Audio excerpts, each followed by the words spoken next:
Good morning everybody. Class 6 विशेषण के बारे में अपन अध्ययन कर रहे थे। विशेषण में गुणवाचक विशेषण पढ़ चुके हैं। आज अपना है संख्यावाचक विशेषण। अब सबसे पहले देखो संख्यावाचक विशेषण की परिभाषा।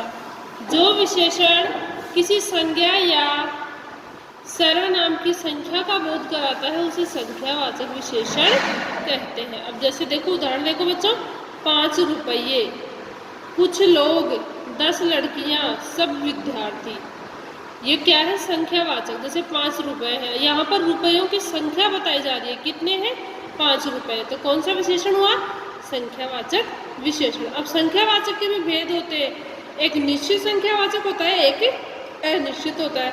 अब कुछ लोग हैं, कुछ लोग में यहाँ पर निश्चित संख्या का पता नहीं लग रहा है, लेकिन है तो संख्यावाचक विशेषण ही। 10 लड़कियां, अब इसमें संख्या का पता लग रहा है कि 10 लड़कियां हैं, तो संख्यावाचक विशेषण में निश्चित संख्यावाचक विशेषण हो गया। सब विद्यार्थी, अब सब विद्यार्थी में पता नहीं है अपन को कि कितने विद्यार्थी हैं, तो ये है संख्यावाचक विशेषण, लेकिन कौन सा? अनिश्चित संख्यावाचक विशेषण। अब देखो निश्चित संख्यावाचक विशेषण और अनिश्चित संख्यावाचक विशेषण के भेद है ये। अब सबसे पहले देखते हैं निश्चित संख्यावाचक विशेषण। देखो बच्चों, निश्चित संख्यावाचक विशेषण देखो, जिस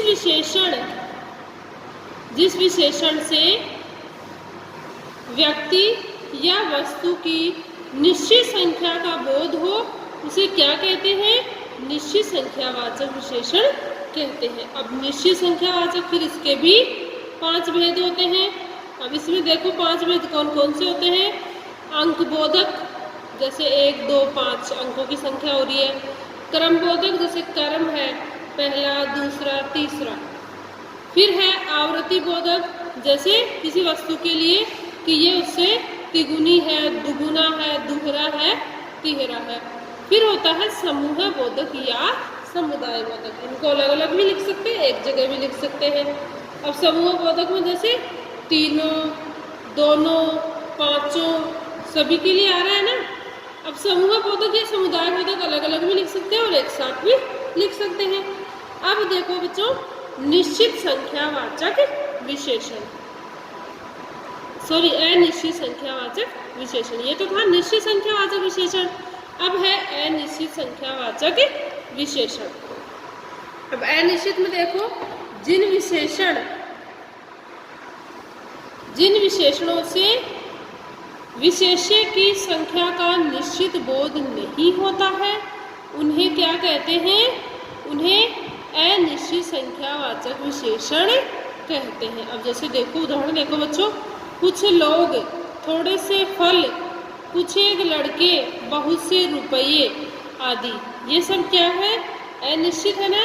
यहाँ पर निश्चितता का बोध नहीं हो रहा है कि अनिश्चित है।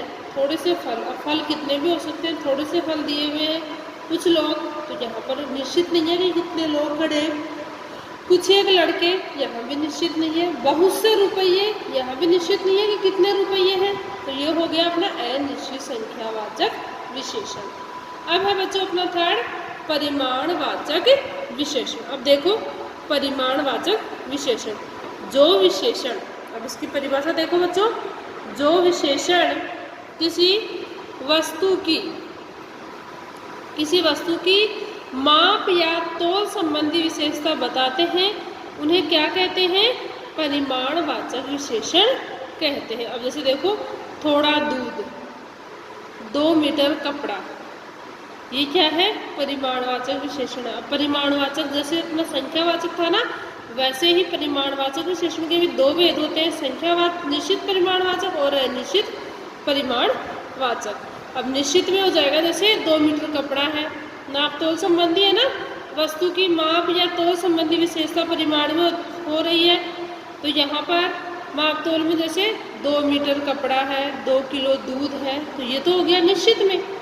और अनिश्चित में जैसे थोड़ा सा घी है, जैसे देखो निश्चित परिमाणवाचक में 1 किलो घी, 5 किलो आम, ये तो हो गया निश्चित मात्रा है ना, पता लग रहा है हमको। अनिश्चित परिमाणवाचक में जैसे थोड़ा सा घी, कुछ किलो आम, आदि। अब यहाँ पर हमें एक वस्तु की निश्चित संख्या के बारे में, निश्चित मापतोल के बारे में पता नहीं लग रहा है, इसलिए यहाँ पर ये हो गया अनिश्चित परिमाणवाचक विशेषण हो गया। आज की क्लास छात्रों यही समाप्त करते हैं। वीडियो को लाइक कीजिए, शेयर कीजिए, सब्सक्राइब कीजिए। धन्यवाद।